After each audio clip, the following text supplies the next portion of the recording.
Hi friends, I've already recorded this video and it wasn't in focus and I've just spent ages, you can literally see it in the background, editing it and it looks shit, it looks awful. I've tried to sharpen it and basically like I'm on acid. So let's refilm it again.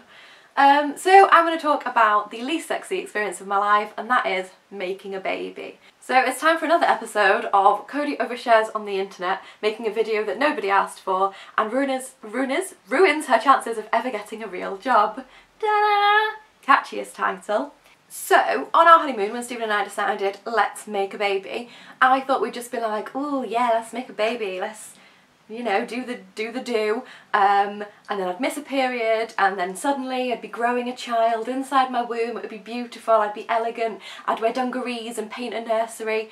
That is not the case.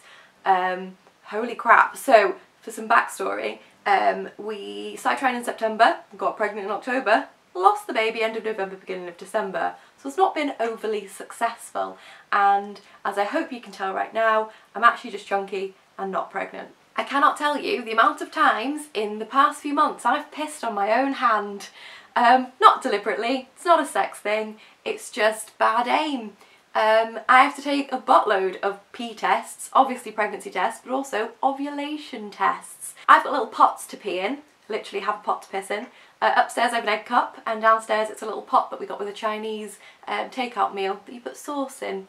It's incredibly sexy. I bulk buy ovulation tests now. In fact, it's been a while since I've got anything interesting through the post, and I will show you what my last delivery from Amazon was. Oh, would you look at these treats.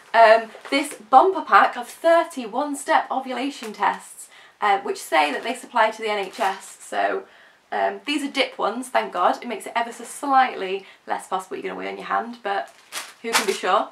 There's also fancy ovulation tests, clear blue. Feel free to sponsor me, pals. I give you enough money as it is.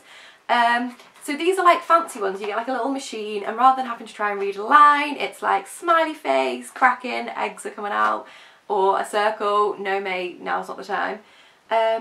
These are pretty expensive, and you can't just buy the little refills, as far as I'm aware. If you know otherwise, let me know. So you have to buy it. So I've got like 4 of these bloody machines. So there's that. Also in sexy life, we've got these Pregnacare for his and hers. I originally had the ones that were just for her, but then I thought, no, actually, it takes 2 to tango, and even though I'm not even sure if they do anything, I thought Stephen can take these as well, just so I feel like he's part of this. They are huge.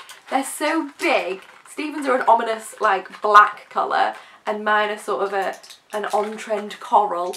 They taste like feet and they're giant, so they're a whole lot of fun. Also, speaking of incredibly unsexy, there are these Conceive Plus fertility lubricant. This, you know, oh, just look at that.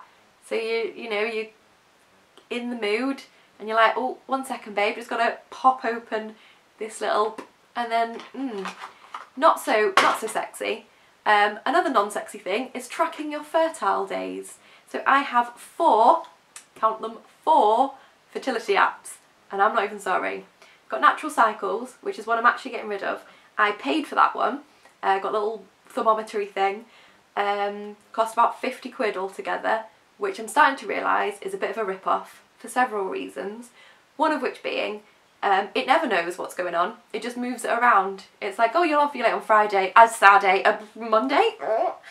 The other day, a few weeks ago, I was 4 days late for my period, and I was like, lads, this is it. I felt sick, I felt tired. Again, I feel those things all the time, but still, no period. I was getting ready, getting all broody, it was going to be great. No. And I frigging came on my period that night, didn't I? Input it into the app, and the app was like, you have a really regular cycle. I fucking don't, do I? Because you got it 3 days wrong. So no, go away. So Natural Cycles is not my friend. I've got a really nice one called Ovia. The design is beautiful. When we were pregnant, we used the Ovia pregnancy app. It's beautiful, it's so well designed, really easy to use. Gives loads of interesting information. That's been pretty spot on. One called Flow, which was recommended to me. Don't know how, but it knew exactly when I was going to ovulate. Amazing. And then another one called Clue. Again, it was recommended. What's another fertility app? Eh? Might as well. So, you know, if you're feeling in the mood, sorry, can't. It's a red day. That means we can't get pregnant. So what's the point? Don't want to waste good swimmers on, you know, on a non-fertile day, which, as you can imagine, is incredibly sexy for a newlywed couple.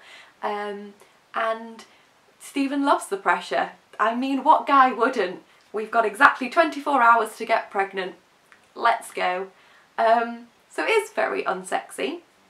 If I'd have known when I was of legal consenting age that getting pregnant is this difficult, I'd have saved myself a lot of worry. I was sure as a teenager a guy would look at me, boom, I'd be up the duff, I'd be a teenage mum, and that was it. That would be me. But no, when you're trying to, I'm doing everything. I spend a lot of time on Pinterest being like, how the frickety frick does your girl get pregnant? I've tried the legs up against the wall. I've tried yoga. That's supposed to be good. One thing I haven't tried yet is avocado, because I'm not quite at the stage yet where I'm desperate enough to eat the devil's sweaty ball sack. I hate avocado, but there may come a time when I do that.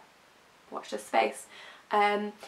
If I read something that said I needed to dance naked in a full moon in the garden, then don't look out your windows, kids, because that's what I would be doing. I'm just... ugh. I know it hasn't been that long, and people have it much harder, but when you're really impatient, it feels like a very long time. I feel like I constantly tell you how many DPOs, days post-ovulation, I am. I've learnt loads of new acronyms. For example, BD means baby dance, which isn't a cool like community centre club. No, it's sex. Baby dance. Because that's what they call it on the forums. We're mature enough to have children, but not mature enough to use the S word. Oh, and people do not expect you to talk about trying for a baby. Ooh, scandalous. People will be so uncomfortable that I've made this video, but that's my brand now, apparently. You would not believe the unhelpful things that people say. Just don't think about it. Do you know what, Marjorie? Stop thinking about vodka. How do you feel about that? I don't know who Marjorie is. Just stop trying, which makes zero sense, because if you mean stop trying, you mean stop having sex. That will literally not work. That will opposite of work. I don't know where you were when we took biology, but apparently you missed that very important lesson. We've been told a few times to stop obsessing over apps. Apps run my life. I'm a millennial. I know what I'm about. An app tells me how many calories I've eaten. It tells me when my train is due. It tells me how to cook. I rely on an app to validate me through likes and comments. I live my life by apps, so if there's an app that's going to tell me when to get pregnant, I'll get 4 of them, because I'm okay with that. People are trying to be helpful. They'll say it'll happen when it happens. Well, yes, I mean, that is correct, but not helpful. So there you have it, the video that nobody asked for nor wanted. Sorry, not sorry. If you know a magical way to get pregnant, let me know in the comments below. Would appreciate it. Bye!